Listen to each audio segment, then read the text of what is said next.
वंश न्यूज, दलित पीड़ित व शोषित जनतेचा खनखनीत आवाज। वीडियो में पेश किए गए विचार इसमें शामिल लोगों की निजी राय है। हमारा चैनल इन विचारों का खंडन या समर्थन नहीं करता है, इसके लिए हमारा चैनल जिम्मेदार नहीं है। वंचित बहुजन आघाडी पूर्व विदर्भाची आज नागपूरच्या रवी भवन येथे पत्र परिषद झाली।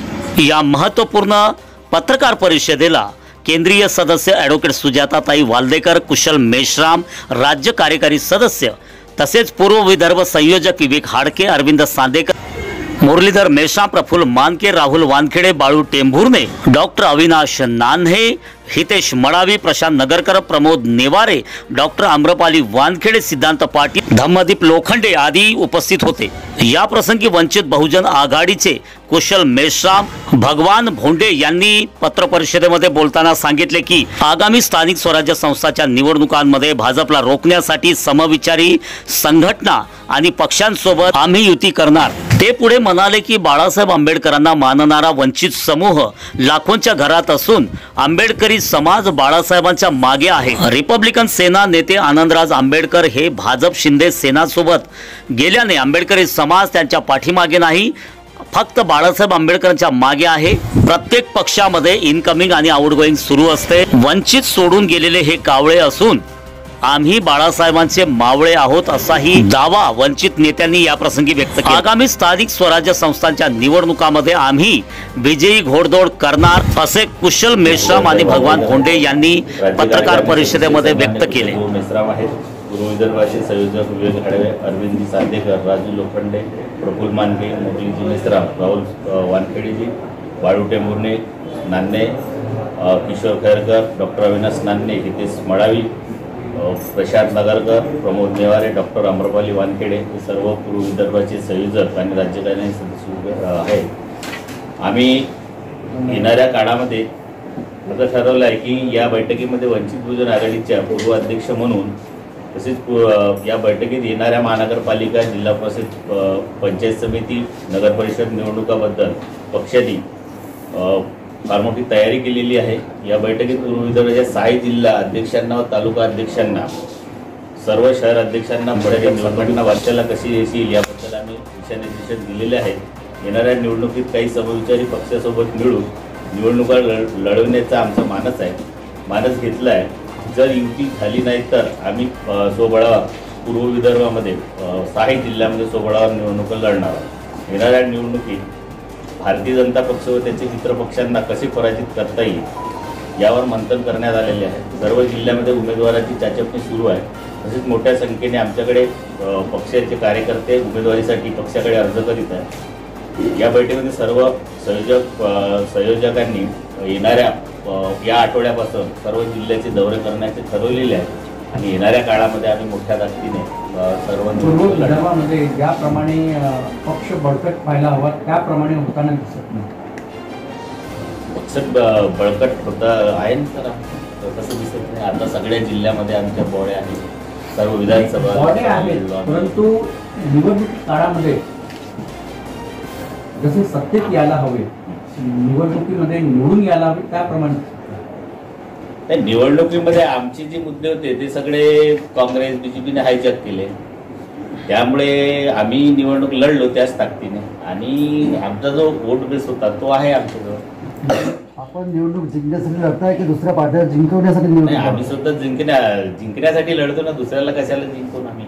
ग्रामीण लेवलवर बूथ बांधणीमध्ये वंचित बहुजन आघाडीची टीम थोडी अपयशी ठरली असं वाटते का तुम्हाला? अपयशी आहे। आता आम्ही त्या जोमाने लागलेलो आहे। नवीन जिल्हा अध्यक्ष, नवीन जिल्हे, निवडणुका येत आहेत, जात आहेत, परंतु अजूनही बूथ लेवलची बांधणी वंचितकडनं झालेली नाही। काय सांगाल आपण? आता आम्ही त्या कामाला लागलेलो आहेत। आता आम्ही सगळ्या जिल्ह्याच्या नवीन पदाधिकारी, जिल्हाध्यक्ष नवीन बॉड्या तयार केलेल्या आहेत आणि जिल्हा परिषदच्या सुद्धा बॉड्या तयार केलेल्या आहेत। सर्व आम्ही आनंदराज आंबेडकरांनी असं मागच्या पत्रकार परिषदेत म्हटलेलं आहे की बाळासाहेबांचा जो विचार आहे हा एकला चालूचा आहे आणि तुम्ही म्हणताय की मित्र पक्षांसोबत ते युतीच्या माध्यमातून आपण करणार आहोत। साहेब चूक सांगतात आहे। बाळासाहेबांचा जर एकला चलूचा आदेश असता तर माझ्यासारखा एक आदिवासी समाजातून येणाऱ्या आम्ही विधानसभेत आदिवासी संघटनांना सोबत घेऊन, त्या आदिवासी पक्षांना सोबत घेऊन आम्ही युती केली बाळासाहेब एकट्याला चालवायचं असतं तर माझ्यासारखा आदिवासी माणूस आज पूर्व विदर्भाचा अध्यक्ष नसतं. बाळासाहेब सर्व समाजाला सर्व संघटनेला सोबत घेऊन आंबेडकरी समाज कुठेतरी नाराज आहे आणि आंबेडकरी समाजाला नाईलाजाने कुणाला तरी मतदान करावं लागलं.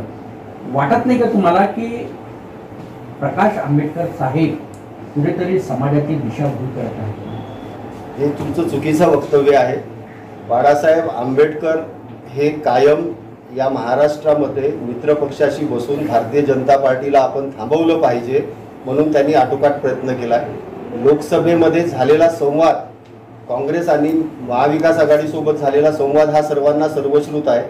विधानसभेमध्येही तो प्रयत्न केला, परंतु आम्ही इथं वंचित समूहाला घेऊन जातोय, इथं ओबीसी समूहाला घेऊन जातोय, मायक्रो ओबीसीला सोबत घेऊन जातोय आणि या सर्व समूहाला सोबत घेऊन जात असताना आम्हाला तर जर ते 2-4 जागावर आमचं समाधान 2-4 जागा देऊन आम्हाला ते समाधानी व्हा म्हणत असेल तर ते शक्य नाही. कारण तर याच महाराष्ट्रामध्ये बाळासाहेबांनी किंवा वंचित बहुजन आघाडीने जे 42 लाख मतदान घेतलेलं आहे 2019 मध्ये, हे सर्व महाराष्ट्राला सर्वश्रुत आहे.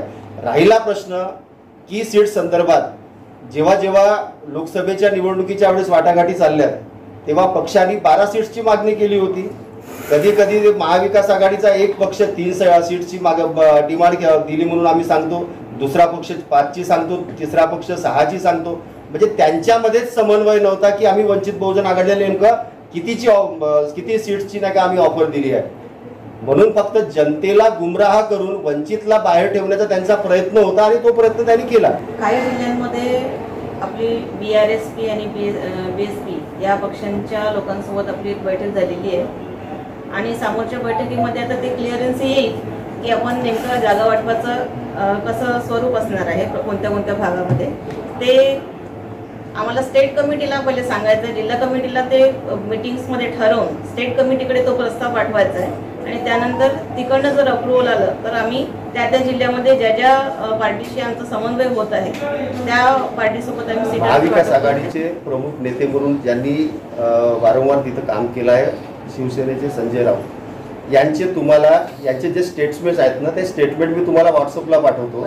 एका स्टेटमेंटमध्ये 3 सीटा देतो म्हणून आम्ही नाही का ऑफर दिली आहे, एका स्टेटमेंटमध्ये आम्ही 4 सीटा देतो म्हणून ऑफर केली आहे आणि एका स्टेटमेंटमध्ये 6 सीट देतो म्हणून आम्ही ऑफर दिलेली आहे. याचा अर्थ तुमच्यामध्ये एकवाक्यता नाहीत किंवा तुम्हाला जनतेमध्ये वंचित विषयी भ्रमित करण्यासाठी वेगवेगळे जे बूमर आहेत ते बूमर मीडिया मार्फत नाही का पसरवण्याचं काम त्यांनी त्या विधानसभेमध्ये केलेलं आहे आणि लोकसभेमध्ये केलेलं आहे.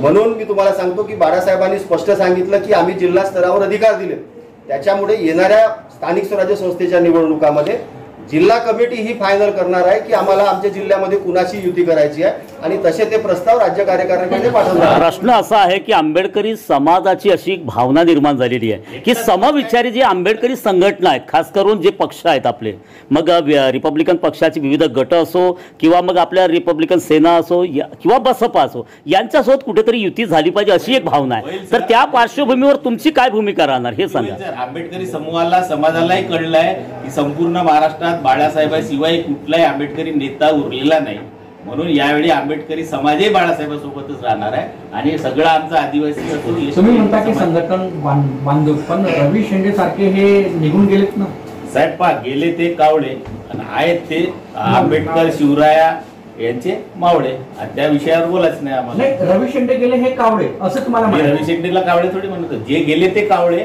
जे आहेत ते बाळासाहेबांचे मावळे. अनेक गेले पक्ष. याचा शोध घेतला का तुम्ही? जसं तुम्ही घ्या, तुम्ही पत्रकार. संघटनेमध्ये फेरबदल होत राहतात, कारण तर जिल्हा कार्यकारिण्या, विधानसभा कार्यकारिण्या आणि बाकीच्या कार्यकारिण्या ह्या फेरबदल होत राहतात. आत्ताच मला वाटते काही राष्ट्रीय पक्षांची शहर कार्यकारिण्या ह्या मागच्या आठवड्यामध्ये या नागपूरमध्ये जाहीर झालेल्या आहेत. पक्षाची ती प्रक्रिया की संघटनात्मक फेरबदल हे कोणत्याही संघटनेमध्ये होत राहणार आहे. शोध का नाही घेत की आपला पक्ष सोडून जे निष्ठावंत कार्यकर्ता होते ते का जात आहेत, याचा शोध घेतला का तुम्ही? ये इनकमिंग आउटगोइंग ये सब पार्टियों में चलता रहता है, ये नई प्रक्रिया नहीं है, होते रहता है. इस पे आप दूसरा सब जाता रहता है, वो इनकमिंग आउटगोइंग सब चालू रहता है. और ये वोट चोरी का जो मुद्दा आप बोले ना, जब ये अभी नया मुद्दा नहीं है. 1952 में बाबा साहब जब बम्बई से, नॉर्थ मुंबई से पहली बार चुनाव लड़े तो उसी समय कांग्रेस की गवर्नमेंट थी, कांग्रेस के लोगों ने 72,000 वोट इनवैलिड कर दिए थे, बाबा साहब 14,000 वोट से हारे थे। अभी बताओ जो काम कांग्रेस ने किया उसी विरासत को बीजेपी आगे बढ़ा रही है, कोई नया नहीं है ना। आमचा व्हिडिओ जास्तीत जास्त लाईक करा, शेअर करा आणि आमचं यूट्यूब चॅनल सबस्क्राईब करा।